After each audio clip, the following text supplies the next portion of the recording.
Assalaamu calaykum daawadayaal kusoo dhawaada mid ka mid ah casharada ku saabsanaa barashada luqadda Ingiriisiga. Casharkan waa conversation 31 ama wada sheekaysigii 31aad wuxuuna ku saabsan yahay laba qof oo wada hadlaysa gaar ahaan ka wada hadlaysa imtixaanada maadooyinka jaamacadaha. Marka casharka ayaan gudagalaynaa. Fadlan intaan casharka gudagalin haddii aadan subscribe dhihin Himolo Academy subscribe dheh, sidoo kale taabo calaamada gambaleelka si uu kugu soo dhaco casharkii ugu dambeeyay ee aan soo gelino kanaalkan.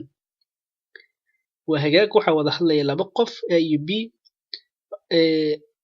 A ayaa hadalka bilaabay waxa uu yiri Hey Jack, you look tired.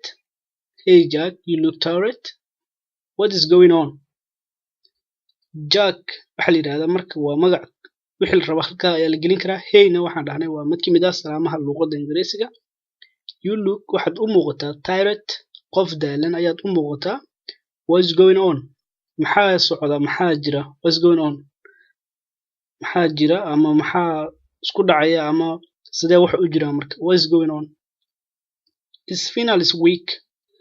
Waa imtixaankii ama wiigii ugu dambeeyay ay raad halka it's finals week wiigii ugu dambeeyay ama isbuucii ugu dambeeyay. I have been up all night studying. Habeenkii oo dhan waxaan ku jiray waxbarasho marka. I have been up all night. Habeenkii oo dhan waxaan u soo taagnaa, waxaan u soo jeeday, waxaan ahaa qof baranaya. Intaas baa lagu fasiri karaa. I have been up habeenkii oo dhan waxaan ku maqnaa ama waxaan ahaa qof marka studying wax akhrinaya, wax baranaya. Ereyga studying waxa la yiraahdaa waxbarasho laakiin hadda waxay ugu jirtaa wax akhrinta ay ugu jirtaa marka. How many exams imisa imtixaan do you have left? Imisa imtixaan ayaa ku soo hartay? 3 more to go. Ilaa iyo 3 imtixaan ayaa ii harsan marka. 3 more to go. 3 more to go waxa la yiraahdaa marka ilaa 3 imtixaan ama 3 imtixaan ayaa ii harsan ee loola jeeda hadda. Have you been keeping up or are you cramming everything? Have you been keeping up? Marka waxa la yiraahdaa ma xifdinaysay ama maskaxda ma ku haysay ama casharada ayaa loola jeedaa hadda. Ma ahayd qof ma aragtay casharada xifdinaya, casharada haya, casharada maskaxdiisa ay ku jiraan ma ahayd. Keeping up waxa way xifdin ama hayn ama wixii markii maskaxdaada ay ku jiraan ayaa loola jeedaa marka. No or ama waxa la yiraahdaa mase are you cramming everything? Ama wax walba hadda ayaa diyaarinaysa. Ereyga cramming waxa la yiraahdaa marka qofkii wax markii kaliya casharada maadooyinka markii imtixaanka la gaaro kaliya wixii xifdiya ama wixii diyaariyay ayaa la yiraahdaa marka. If I was keeping up, haddii aan ahaan lahaa qof wixii maskaxdiisa ay ku jiraan ama xifdiyay ama wixii yaqaana, I wouldn't be need to stay up all night. Uma baahnayn in habeenkii oo dhan aan soo jeedo marka. If I was keeping up, haddii wax dhan aan xifdinayay ama maskaxda aan ku hayay aan ku hayn lahaa aan yiraahdo I wouldn't be needing uma baahnaan lahayn to stay up inaan soo jeedo. Ereyga to stay up waxa weeye waa soo jeeditaanka ama soo taagnaanshaha ama dhafarka habeenkii ayaa loola jeeda hadda. To stay up all night habeenkii oo dhan inaan soo jeedo uma baahnayn marka. Halkaa marka waxa uu leeyahay marka uma baahnaan lahayn habeenkii haddii wixii aan xifdisnaan lahaa ama maskaxda ay ku jiri lahaayeen inaan habeenkii oo dhan aan soo jeedo. Looks like you are for a tough week. Waxa la yiri marka looks like marka waxa la yiri waxay u muuqataa marka in adiga aad ku jirto isbuuc adag marka. Looks like waxay u muuqataa marka you are inaad adiga tahay marka inaad ku dhex jirto isbuuc oo for a tough week ayaa la yiri marka. Isbuuc adag inaad ku dhex jirto ayaa marka muuqata ayaa la leeyahay ninkan. Tough waxa dhahnay waa adeeg marka wixii dhab badan xaaladaha adag ayaa la yiraahdaa marka. Tell me about it. Ii sheeg iyada wax ku saabsan. Tell me ii sheeg about it waxa iyada ku saabsan. How about you? Imtixaanka ayaa loola jeedaa marka. Adigana iska waran marka. Imtixaanka bal waxa iga sheeg. How about you? Adiga iska waran marka. Oo dhankaada ka waran ayaa la leeyahay. What have you been up to? Adiga maxaad ku maqnayd?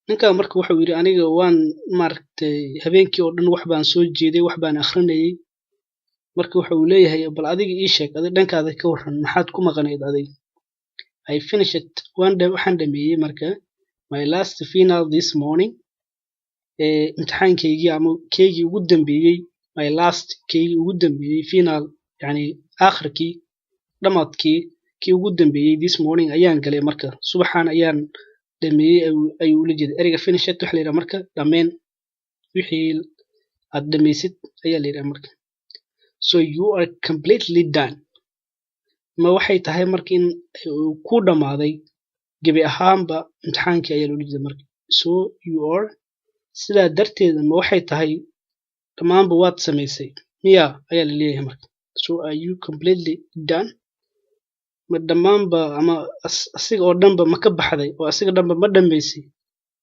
no maya I have one more report maya waxa ii sii dhaman marka qaar warbixin ayaa ii sii dhaman no maya I have one more report that is due this Friday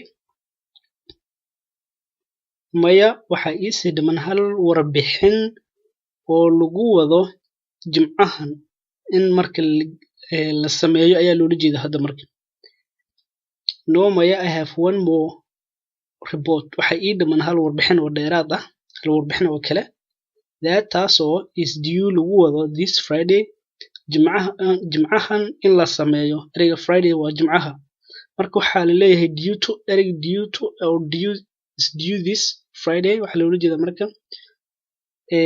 waa kuwaditaan ama waxa loo jeedaa hadda in jimcahan aysan dhaafin ayaa la leeyahay marka warbixintan I haven't started it yet wali maanan bilaabin but like it shouldn't be too tough marka waxa la leeyahay I haven't started it yet wali maanan bilaabin ereyga yet waa wali I haven't started it na waxa loo jeedaa wali iyada maanan bilaabin but laakiin it shouldn't be too tough sida uma adkaan doonto noqon doonto ma si zaid ah u adag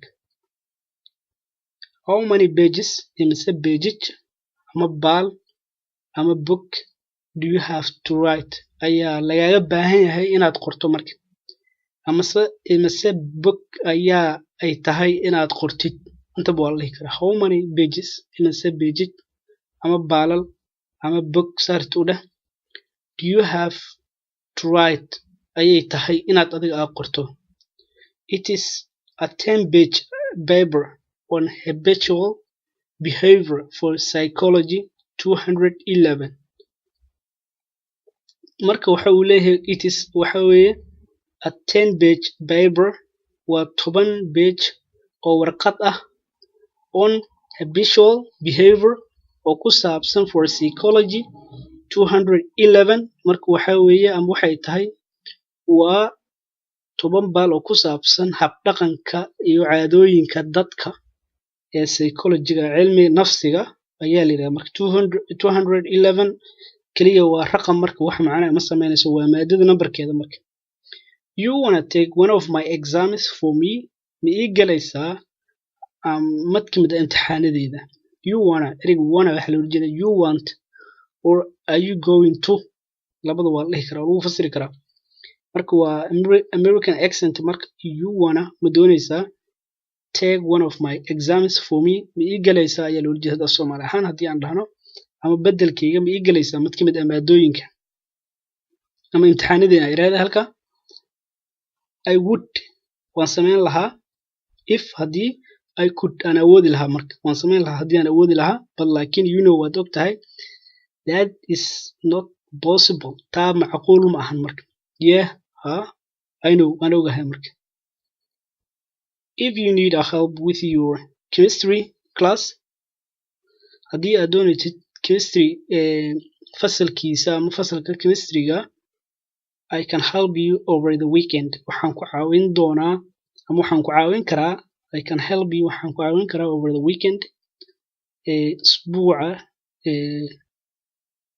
dhamaadkiisa ama labada maalin fasaxa isbuuci ayaan marka ama maalmaha nasashada isbuuca ayaan ku caawin karaa marka that would be great taasi marka waa arrin weyn bay tahay marka. That will be taa waxay noqon doontaa marka great, arrin weyn ayay noqon doontaa. Let's get together Saturday around lunchtime. Marka aan kulanno si wada jir ah ama si wada jir ah aan isku helno Saturday maalinta Sabtida ah around qiyaastii lunchtime, xilliga qiyaastii waqtiga qadada, bal aan isqabano ama aan is aragno ayaa la leeyahay marka. Let's get together waxaa loola jeeda hadda si wada jir ah aan isku aragno maalinta Sabtida ah qiyaastii around waxaa loola jeeda hadda qiyaastii lunchtime, xilliga qadada, bal aan is aragno. You don't know, ma garan kartid, how much this means to me, inta ama waxay ii tahay arrintan ma garan kartid. Thanks, ama waxaa loola jeeda hadda you don't know, ma garan kartid, how much this means to me, sida ay arrintan igu weyn tahay ayaa loola jeeda hadda. Laakiin af Soomaali ahaan si direct haddii loo fasiro marka waxay noqonaysaa yacni arrintan ma ogid sida ay igu weyn tahay ayuu leeyahay marka. Thanks, mahadsanid ayuu sii raaciyey. You don't mention it waxaa loola jeedaa hadda ha u bixin markii qof wax kuu sameeyo ayaa af Soomaaliga waxay noqonaysaa don't mention it. Hadda haddii aan fasirno waxaa loola jeedaa don't mention it waxaa loola jeedaa hadda ha carbaabin ama ha sheegin arrinta aan maaragtay ninkan wuxuu usoo bandhigay.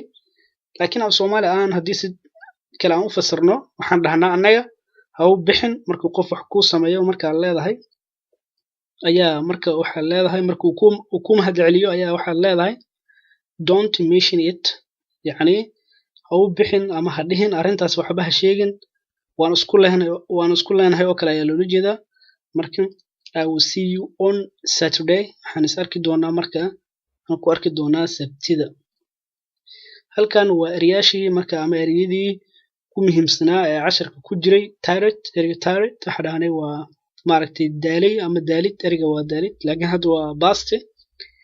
Studying waxa dhahnay waa waxbarasho ama wax akhrin. Mararka qaarna keeping up waxa dhahnay waa wixii aad maskaxda ku hayso, wixii aad la socoto ayaa loola jeedaa. Ereyga tough waxa dhahnay waa adeeg.